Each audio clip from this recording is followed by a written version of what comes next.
The Crucible. Day 1, Monday.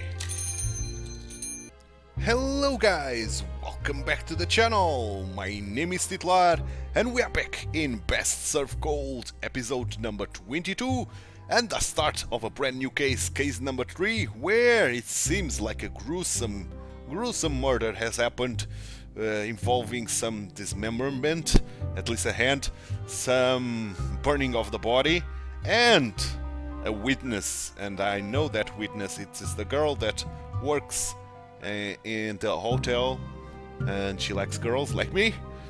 And we've got our boss here in front of us, and we've got a patron, Feng Bei, if I'm not mistaken, from case 1. So our boss, a visibly frustrated Vincent Flor, enters the bar and sits down with a grumble. In his anger, he slams down the newspaper he was carrying. Yeah, he's in a bad mood, but he loves me. The whole country has gone to the dogs, I tell you. Dead politicians in hotel rooms. Okay, it was a politician that was murdered. And burnt bodies at the steel mill. The peaceful Tsar of my youth continues to crumble day by day. This sort of thing never happened back then. How many more of these tragedies must occur before the government comes to its sense and close the damn borders? Common sense must prevail. Mr. Flor, what happened? What has happened to my beautiful city? We are doomed to slide further into anarchy as culture, best kept separate, are forced into a damn melting pot. The decency and manners of Tsaran culture are being diluted, washed away by a wave of crime, depravity and moral relativism. Vincent seems too dejected to engage in conversation. You decide to look at the paper instead. The headline jumps out to you. Double murder. Okay, it's the double murder then. Double murder. Today police released a statement regarding the discovery of 2 bodies in the capital city of Bukovie. The body of Petro Lombardo, Bukovie's treasurer, was found in his room at Hotel Jubilee, still referred to by locals as Groundhound Heights, Red, after police received a tip from a member of staff. The autopsy confirms that Mr. Lombardo passed away around 11 p.m. on Friday night due to severe blood loss resulting from blunt force trauma. Early Monday morning, roughly 7 hours after the discovery of the body at the hotel, police received another call about a body found at the Bukovie steel mill. An employee clocking in for the early shift discovered the burned remains of an unidentified male in one of the furnace and alerted the police. Due to the severity of the burns, identification was no longer possible. A male, okay, so it was not our witness. Early investigation have turned up one suspect who is believed to be involved with both deaths. Police have already apprehended and interviewed the potential culprit. The 37-year-old Scotian immigrant and employed at the steel mill was seen speaking with Petro Lombardo at the party at Hotel Jubilee on the night of the murder. Oh, Bjorn was arrested. The suspect has since left police custody after their bail was paid, although they are forbidden for leaving the city for the time being and must answer any and all summons by investigator. Is this about Bjorn? Of course, terrifying, isn't it? How many more violent ruffians are clambering into our country while we are distracted by this threat of war? Clearly, Scotia is filled with trespassing brutes that see it fit to solve their dispute with violence and bloodshed. This Bjorn is just one of thousands opportunists who would use our bleeding heart nature to take root here, bringing their ghoulish ways with them. I can't believe we let such a man frequent our bar. When it comes to establishing a respectable customer base, we must redouble our efforts at vigilance. You seem convinced Bjorn is guilty? It is hard not to be when investigators have such damning evidence. Didn't you read the article? Do you think Bjorn is capable of murder? All the evidence points towards the fact. Look at the size of the man, his capacity for violence, and he hid it well under the gentle giant act. Bjorn fooled us all. The old mantra of innocent until proven guilty looks nice on paper, but in obvious cases like this, it's best to make an example of the culprit and just get it over with. Someone has to send a message that the good people of Zara have had enough. An example for who exactly? You never seen this expression on Vincent's face, more like a snarl than a frown. He can barely keep himself in check. Something has been eating away at him, and now it's all coming out. Anyone who believes they have a right to come into my country and disregard the laws and customs of my land. Vincent's eyes meet yours, and for a long time the tension in the room remains high. Maintain eye contact. You can see Vincent stifle an outburst. Her eyes like thunder. He slowly exhales. Perhaps you realize you are not the right target for his hire. His expression briefly softens before he breaks eye contact and wordlessly leaves the bar. Okay, I don't think it's Bjorn.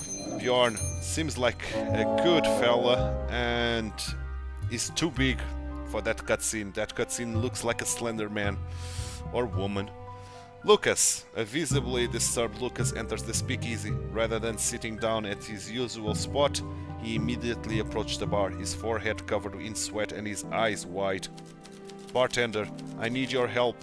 Well, it's not me who needs it, it's Bjorn. You have to help him. He's innocent. Slow down, Lucas, take it easy. How can I be calm when Bjorn is being treated like a murderer and no one is listening to me? Speaking slowly will help me understand the details. I hope you can put your skills to use and help him. I just don't know what else to do anymore. Would a drink help? No, not at the moment. Not when Bjorn's freedom is on the line. I've noticed you and Detective Mertens working together, you know? I know he trusts you. You've been working cases with him since I first came here, and I've seen you help Elena Harness investigate too. Sure enough, during both cases you got figured out what was really happening, but I know better than to believe he did that all by himself. All I ask is that you get Hugo to hear us out. Everything about this investigation is moving so fast. If you could just slow things down a bit, I'd buy us more time to find the truth. We don't have any proof yet, but we just know there's something fishy going on. The media, the constabulary, they were all so quick to pin this all on Bjorn. They jumped on him right away. The evidence was thrown together, the arguments weak and hasty. They are rushing to a conclusion, the wrong one. We have to prove them wrong. Yes, he likes that. Bjorn's alibi? Exactly. He was with me the entire night at the party. How could he have murdered anyone? But the media and investigation refused to listen to me. I'm glad you have opened up to my pleas. Bjorn is not a violent man. I'm glad you see that too. So please, I don't know what else to do. Who else to turn to?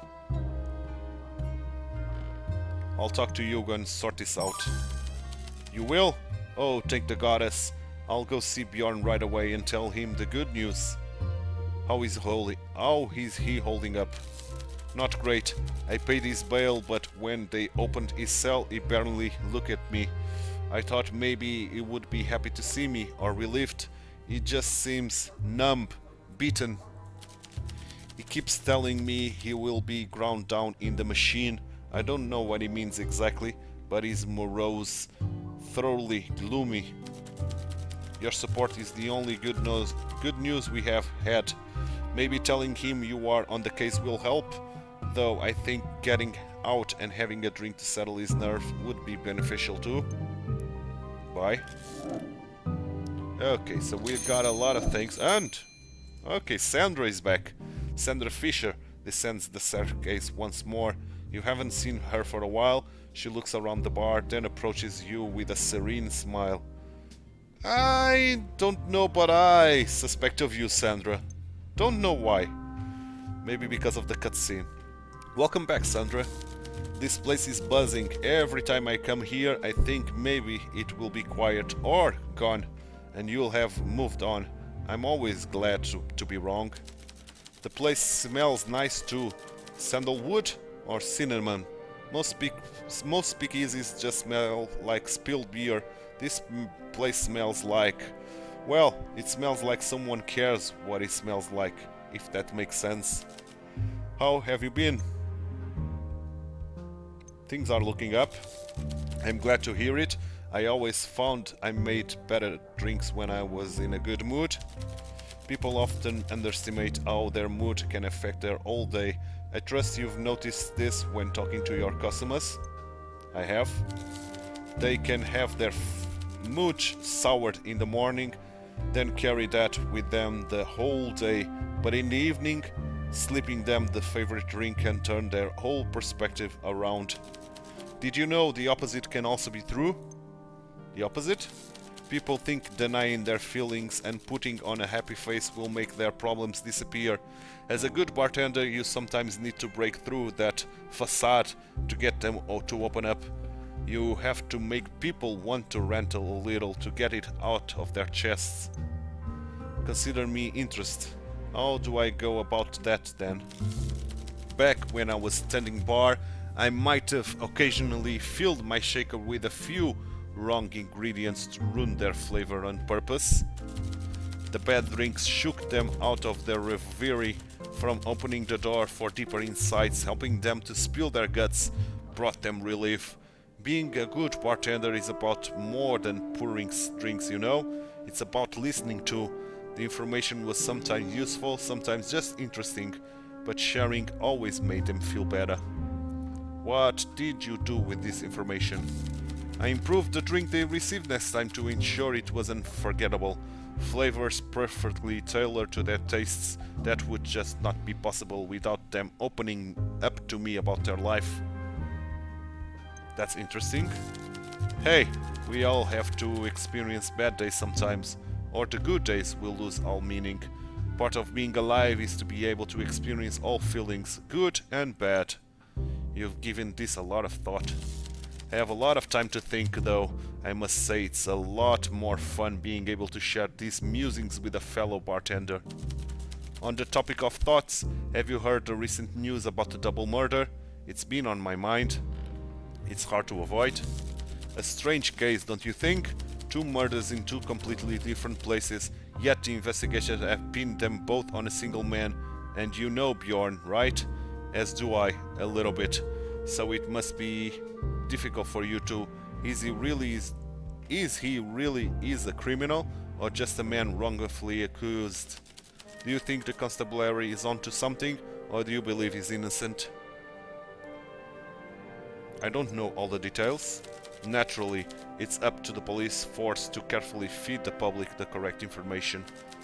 I'm sure justice will prevail in the end, but I do hope they are giving him a fair shake.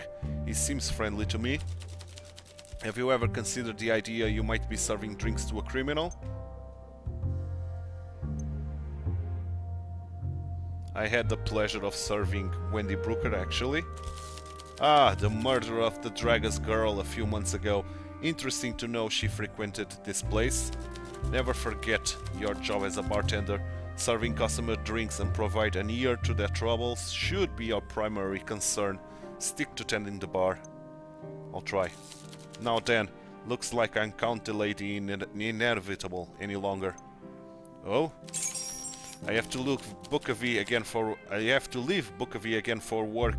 Headed to a different country, actually, and my destination requires the use of these new flight machines. I could really use some liquid courage before I go, if you catch my drift. What's your poison? I could go for something simple, maybe with a nice dark rum. Okay. Dark rum. A drink then? Please, show me what you got, bartender. Dark rum, you say. White rum, white rum. Dark rum, the ambush. Dark rum, the perfect storm. White rum. Okay, the perfect storm is your favorite. So let's give you the perfect storm. Cool. Bitter, a little sweet, fresh. Damn it. I don't think I could mix something this good. Wish me luck, bartender. Keep an eye out for me in the papers. If you see any reports of a crashed vehicle, well, consider this place to have one less customer. Let's hope it doesn't come to that. So, Sandri is fleeing the country. Ah, that makes me even more suspicious, man. Even more suspicious. But, seems like in this case we have to, on purpose, get our drinks all mixed up, badly mixed up in this case, to make the customer angry and in a bad mood, it seems like it. Okay, so let's start with Father Lacey. Long time no see. Clumsy priest, a miserable priest, sits down at a bar despite not having served him. You can smell a strong scent of alcohol from him. Yeah, that's right, we served only him with the first character, so we don't know him with this character. Excuse me, father, are you lost? In the eyes of the goddess, I am, but when it comes to my selfish, personal desires, a speakeasy serving alcohol is very much my intended destination. I see. I believe we haven't been acquainted yet. I'm Father Lacey, but please just call me John. The title of father rather feels like an ill-fitting jacket to me. On me. Nice to meet you, John. Now that we have disposed of the pleasantries, let's move on to the real reason I am here. Libations. Right. With everything going on, I require something strong to get me through the week. Okay, what sort of flavor do you like, John? Flavor? Who drinks alcohol for the flavor? I see, just strong then. Okay, I see. How about a drink? Yes, please. I mean, in need. So strong. This is strong enough, and with no flavor. This is way too strong. This is way too strong. This has a lot of flavors. This is way too strong. Yeah, I think the dry wort is what suits you, father. Let's see if I'm right. All these unorthodox flavors are wasted on me, I'm afraid. Still, I'll let it all the same. So, we didn't get your favorite, I see. Yeah, we didn't. Okie dokie. So, you seem a little down. How has your day been? Disastrous. It all started at breakfast. What happened? I was hungry and the pantry was bare, so I ventured out to buy my favorite breakfast treat. Blueberries from Mrs. Stimpson's market stall. Good plan? However, I've been suffering a somewhat serious malady in this month. I have a spectacularly painful toothache. I asked my barber to exercise it, but he recently injured his hand while fishing, and as a result is not working right now. Anyway, I treated my tooth the same way as always, a healthy dose of lidocaine from my local apothecary. It numbs the pain right away, but I fear I misjudged the dosage and numbed most of my face. I hadn't spoke to anyone that morning until I was standing in front of Mrs. Stimpson with my basket full of blueberries. When I reached for my wallet, an impatient old woman behind me in the queue nudged me, and I spilled my blueberries, a full punnet all on the floor. Mrs. Stimpson has a lovely stall with tiles in front of the till, so when I dropped the blueberries they rolled like miniature footballs, scattering to every corner of the market. The strangers behind me cast judgmental glances, but when I tried to apologize, my pale face interfered with my speech badly. What did you say? I believe my apology sounded somewhat like, I am so sorry, I dropped my blueberries on the floor. Oh dear. Indeed, and I can tell you, The judgmental glance of my fellow customers changed quickly from frustration to sympathy. I believe the old lady nearby with the purple cardigan whispered something like, "We must all help this poor lost fella. I believe he has no career to look after him." It's nice they try to help. Yes, nice. Yes, you have a point there. They consider me someone in need of care. Instead, I was simply a tired, hungry klutz with a poor dental care. What happened to your tooth? I received emergency treatment from a member of the congregation. Though I am loath to admit it, they do care about me when I suffer misfortune. Agatha may have been retired from the dentistry 30 years prior, but she still yanked it out my head with a minimal fuss. I'm glad you got help. Yes, well, the pain was passing and temporary, unlike the rest of the suffering in my life. In a way, severe bloodly pain is transient, so I can bear. It's the pain of people I struggle with. But regardless of where the pain comes from, alcohol always helps, and having a caring congregation can get a silly old priest out of bother. Thanks for listening to my woes, bartender. Cheers! Okay. So, any plans to take a holiday this summer? Never again. My last holiday went horribly. What happened? First, my train was delayed. When it finally came, it was at the wrong platform. I had to run, and when I got on board, I was sweating in my new suit, and my trousers were stained from the dirt steams of the locomotive. When the ticket inspector came, I realized the ticket had slipped through a hole in my pocket. I had to pay a fee. Then just after I gave the blasted man all my spending money, I found the ticket in my other pocket. So, no more holidays for me. I realize now that the goddess needs me here, as does my congregation. To think there might be respite for me is to live with a fool's hope. Everyone deserves a break. Yes, well, my father was no fan of torpidity, and I think he passed his value on to me. I find it hard to relax at the best of times. Sitting on the beach at the seaside with a cocktail, well, I don't think it would suit me very well, although I do still enjoy the drinking part.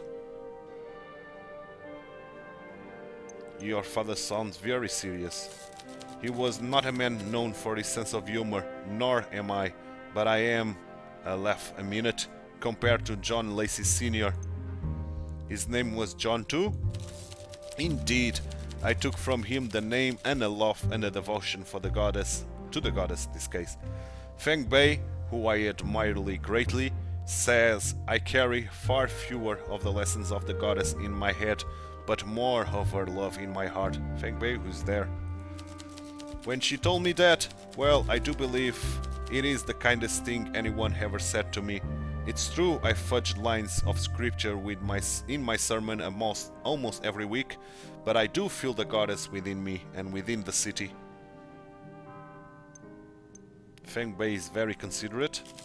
Yes, well, my congregation is a weight I carry, but I do not begrudge them. It's my choice to bear them upon my shoulders. Are all priests this world weary? I suspect not. I've met a good deal of cheerful, light-hearted clerics. A few seem as committed to their flock as I am.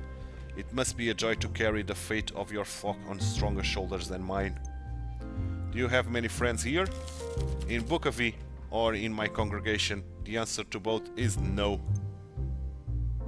I'm always here if you need to talk. And he likes that. Well, I had not expected to find companionship from the person who makes my drinks, but perhaps that is not such a surprising development. I appreciate the offer, but there is sense in your words. Perhaps I shall also reach out to some church elders to lighten my load a little. I shall visit Feng Bei for a tea, and perhaps invite Olivia if she is not too busy. They both tolerate me, and drinking sometimes, other than alcohol, might do me some good. Thank you, bartender. You are welcome, John. With everything going on, yeah. So, one action left and one line of questioning left. So, can you tell me what people confess? What? No! That would be a completely betrayal of trust, and it will go against the teaching of the goddess. It would undermine my faith and endanger my very soul. Such a thing is unthinkable. It was wrong of me to ask. Nice. By the goddess, if I were to ever start sharing confessions, I would never stop. Why? Because the complaints of my flock are endless. You cannot comprehend the depths of these people's capacity for self-sabotage, complicity, jealousy, carnal perversion, and unrestrained vice, and they complain constantly. Do I not have reason to complain too? Of course I do, and yet you don't hear me whining about my misfortune, burdening any willing Nislan with my vows. That's true? Nice. I try my best to stay cheerful and light of heart, but these people, what's so bad about them? It's more than my job, it's my life's purpose, and I endure it. You would not believe the things my flock shares with me. Try me. Well, let's keep this purely hypothetical to maintain anonymity. Imagine a man struggling with feelings of depression and purposelessness, and he is a farmer. He gets to spend all his time alone in nature, and he has as many carrots as he can eat. How could anyone in that situation be unhappy? Anyone can have those feelings, John. Well, Mr. Gregory not only has the benefits of peace and quiet on his farm and the pleasure of unlimited root vegetables, but he also has a brand new barn, a glorious red building with livestock. It churns fresh butter every morning. Well, we know it's Gregory now. Farm work is hard work. Yes, but it's quiet. I assume so, at least. Perhaps the cockerel crows or the cow moos, but I would guess it is easy enough to ignore those noises after a while. The congregation can never be silenced. Are you sure you are in the right job? I have said this many times, it's not a job, it is a calling. It is not supposed to be easy. If I enjoyed listening to people's problems, I would have an ulterior motive. As it stands, it's clear the only reason I tolerate this misery is my devotion to the goddess and her children. I don't think the goddess wants you to suffer. There is no surer path to misery than to fight against your own nature. I know that the goddess put me where I am for a higher purpose. I reserved the right to resent my role, but I'll still do it. These people need me, and whether I like it or not, and I do not, it is my duty to serve them. That's noble. It is what it is. Now, do you want to know about more? Do you want to know about more confession, or have you had enough? Tell me more. Well, how could I forget the lady who asked me for advice on the afterlife? What did she ask? She asked me if Paradiso was real. She wanted to know if her grandmother had descended to the holy stream of life and rejoined the goddess, or if she had been pulled into the endless starry void of oblivion to suffer under the dark lady of Obscenon. Isn't that a normal question for a priest to answer? What am I supposed to say to the woman? Reassure her? It is not my place to offer reassurance. I'm a guardian of fate, and I knew her grandmother, frightful woman. She once kicked away an old man's cane when he tried to buy the last tomato at the market. I hardly think she is with the goddess now. The eternal embrace of the mother is hardly the place for a fruit thief. Are you being serious? Of course not.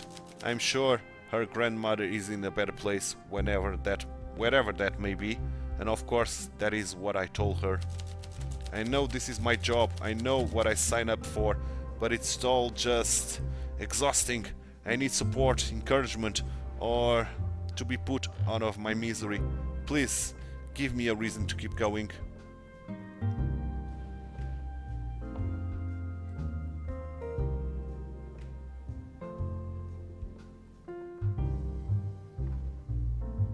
Maybe you can approve topics, you can have approved topics for confession. That's not really in the spirit of confession, which must be open and free. I do wish we could do it in a more structured manner though, like a questionnaire. I wouldn't even need to be there. I thank you for the efforts to buoy my spirits, Bartender. A doomed effort, but one which you engage in with genuine concern and thought. I simply must endure. I am confident that even in most days I don't feel like I make the world better. I am at least not making things worse, I hope. If I don't leave now, I'll end up here all night. See you soon. Okay, so last customer, Feng Bei. Feng Bei sits down at a bar. She looks uneasy. Everything all right, Miss Bei? Is it that obvious? Haha. Yes, perhaps you might be the solution to my problem.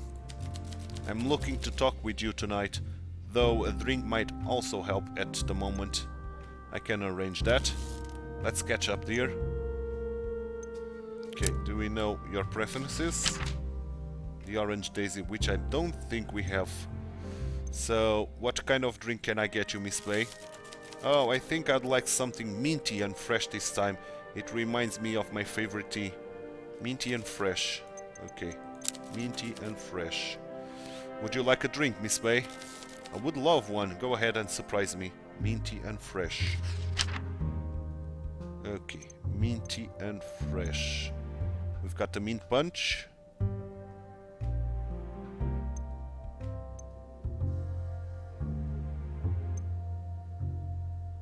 Fresh. Well, both of them have ice cubes. Let's try the copper bullet first. That will make her tipsy. That's a throwback roll, man, that bullet. You remind me of my younger self, always looking for bold new flavors to combine.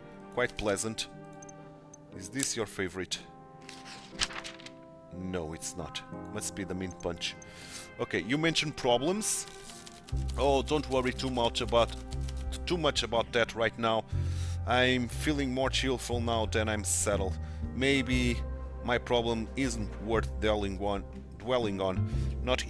Not when I might spoil the evening. Okay, so we have to get you into a bad mood. Feng seems intent on keeping her happy good mood going. Perhaps pushing her towards a bad mood will make her more talkative. I see. Yeah, indeed. 3 actions left and 2 questions.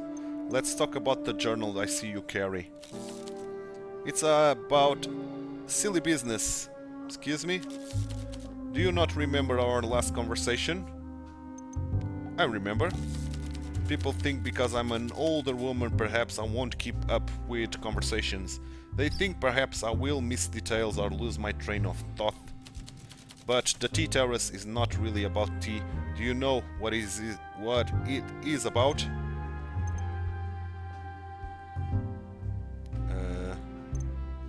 Connection? Exactly. The tea terrace is about people sharing ideas, thoughts, dreams, having deep and meaningful conversation of all types. In conversation as a home, it is the tea terrace. And to keep up with all those conversations, facilitate and enable them, I need to be sharp. Keeping up with all the gossip and getting caught with the tangle of this young people's life keep me engaged and content. And when I can, maybe I can even offer the advice or just a friendly ear to show that I care. And so, to facilitate conversation, I listen in and find the right time to bring a new pot of tea to ask a question, or even went to just laugh, nod, or sometimes cry. I see. Even now, perhaps you think I have lost the thread of the conversation, and I am rambling off topic. No, I will bring it back now. Really? My journal is how I remember all the events of the day and how I record them and make sense of them. And in all that time writing, I have found that much of the world and what I write down makes no sense. I call it silly business, It's all the little events, tasks and distractions which consumes our lives. Who is making the bed today? Where is the key for the garden gate? Why is that woman's blouse a prettier shade of green than mine? Why do none of my socks match after I do the laundry? That is all silly business. And yet, it is the silly business that consumes most of our days. Indeed, it seems like the silly business is our life. So, what do we do? What I purpose is that we do not fight it. We accept that silly business is our life, but we make sure that we have time for the deeper parts of our nature. What are the deeper parts of our nature? Well, dear, that's rather up to you, isn't it? What do you think are the deeper parts of our nature? What is more important than all of the silly business? What is the most important to you? What is life about? Let's say love. You sentimental soul, that's sweeter than my sunrise surprise honey tea, but I still like it. As always, thank you for the lovely chat, dear. Conversation is my true passion. I'm not sure if that is true for you as well, but you are good at it. Thank you. And how's business? Good, thanks for asking. Things have picked up since we lost Alina. The loss of such a bright light in our community darkened all our hearts, but time and tea help us heal. She won't be forgotten. And though we miss her deeply now, when we talk about her, it's with fondness for the young woman we were all lucky to know. It is still not as busy as before the unrest, but the regulars are floating back, and some of them even play on the chess we leave set up in her honor. I decided against selling coffee. It is not the right fit for me on the terrace, but changing the decor is on the cards. I have painted the wall a lovely bright yellow. You painted it? Yes, it took me a while, but I got there. I'm fitter than I look, and I have an ulterior motive. I hope one of my old favorites customers come back to see it soon. Maria loves yellow, and I would be happy to have her back in the terrace. Have you talked with her? Yes, and I've talked with her #1 fan.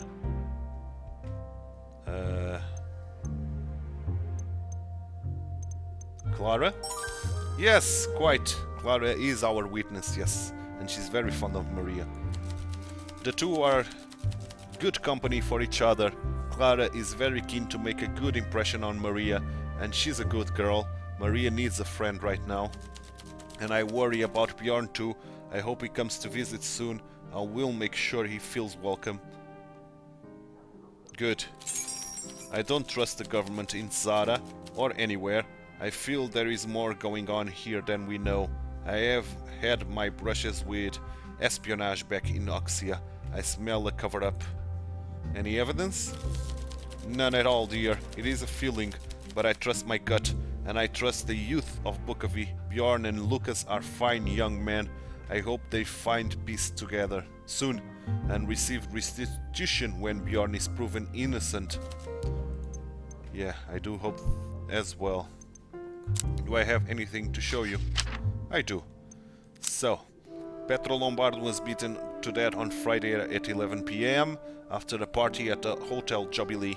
A second body was found the morning after, burned in a furnace at the Bukovie Steelworks. Lucas claims that Bjorn was at the party with Petro, but was with him the whole evening. This could be a solid alibi for Bjorn. Who else was at the party and could confirm Lucas' story? Okay, let's first ask this. I read it about this in the papers and heard about it on the radio. People even whispered about it on church. A politician dying in such a brutal fashion as everyone worried. Do you believe that Bjorn did it? Of course not. You shouldn't lend credence to that sort of nonsense, dear. A foreigner labor is an easy scapegoat. It is as simple as that. This has been delightful, but I must be getting home. See you soon, Miss Bay. Okay, so we can use the computer and find a lot of info, I think. Petru Lombardo. Petru Lombardo, 5 of June 1885, 28 of April 1929, was a Bukovie resident best known for his position as the city treasurer. As the son of two laborers, Petru still managed to climb the ranks of local politics. At the age of 18, upon graduating high school, he began an internship at Bukovie City Hall. Petru quickly displayed his exceptional money management skill to Clement Sullivan II, who held the position of treasurer of Bukovie at the time. Lombardo soon earned himself a spot as a treasury assistant. As the new city council was being assembled in 1912, Clemens pushed Petru Lombardo forward as a promising successor, a position he has held ever since. Petru went on record stating his money management skills are the natural result of his family's financial struggle, as they had to meticulously track and plan their spending every week to make ends meet. Petru was found dead at a Hotel Jubilee on the evening of April 28. While the police investigation is still ongoing, official statements confirm his death was the result of blood loss due to blunt force trauma. Okay. Lucas Crown. Lucas Crown, born 1889, is the son of Chester Crown and Emily Marcia Crown, currently patriarch and matriarch of the Crown family. Zara history traces the Crown's family name back to the country's first attempt at unification in the year 600. The family has held position of the power as advisors to royalty and rulers alike, which is theorized to be the origin of the name. Receiving his basic education through private tutors, Lucas went on to study economics and finances at the University of Valavia in the south of Zara. Upon graduating with high honors, Lucas returned to Bukovie and briefly worked at Weaver's Accountancy to earn some workplace experience before finally accepting a job at the Grand Central Bank, currently owned and operated by his father. Okay. And Father John Lacey. John Lacey Jr., born 1886, he is the son of John Lacey Sr. and the current priest assigned to the East Church on Bukovie Boulevard. John Lacey has been in service for 25 years to the Church of the Goddess, partaking in smaller service until taking over from his late father in 1910. Since then, official records indicate that the Bukovie Boulevard Church has grown in followers, which includes the renowned opera singer Olivia Carmine. Records also indicate that John Lacey briefly took a leave of absence for a month after his father John Sr. passed away in the summer of 1927, but has since been back in the service. Okay, so not very helpful for now, the computer, but I guess it will be along the way. Once we get our suspects, we don't have any case file. Yeah, we still need to talk to the detectives. And I'm guessing day 2, Tuesday, will be the day that the detectives will appear. Probably Hugo. Probably, we'll see. Let's bet ginger ale and let's try to connect our 2 leads that we've got. So the double homicide is going to be our central piece, and Bjorn's alibi to the left. Okay, this will not connect probably, it won't. So let's end the day by petting ginger ale once more, and we are going to end this first day and this episode. It's only one day, but it's been a long one. So day 2, Tuesday, and we've got Hugo as expected. So we are going to deal with Hugo in tomorrow's episode, because this one is done, and I hope you enjoyed it. If you did, drop a like on the video, subscribe to the channel, hit that notification bell, and leave me some comments down below. Thanks so much for watching. My name is TituElite. I hope to see you tomorrow for the continuation of this case 3 here in Best Served Cold. Bye bye, and take care.